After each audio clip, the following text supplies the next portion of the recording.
স্বর্ণের অক্ষরে লেখার মতো কথা আপনার টাইম লাইনে রেখে দিতে পারেন। 1. সর্বদা আল্লাহর শুকরিয়া আদায় করো। 2.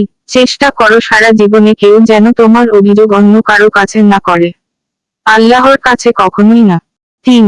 বংশীয় লোকদের সাথে কখনো প্রতিদ্বন্দ্বিতা করো না।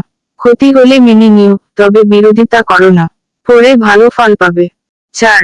কোথাও কথা বলো না যে আমি আলেম, আমার সাথে অনুগ্রহ করেন, এটি কখনোই কাম্য নয়।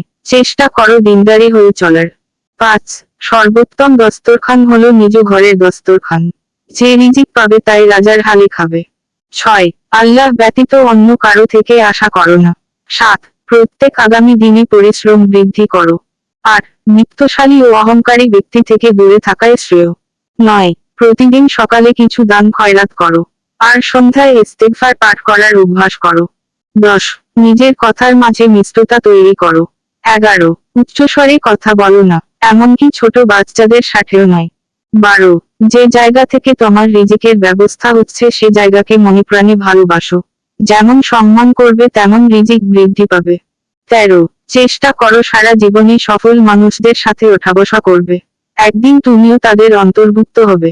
14. প্রত্যেক সেক্টরের যোগ্য ব্যক্তিদের সম্মান করো, তার সামনে আদবের সাথে আসা উচিত, হোক সে যে কোনো ময়দানের।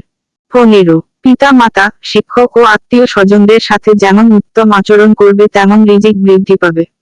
16. সব কাজে মধ্যমপন্থা গ্রহণ করো। 17.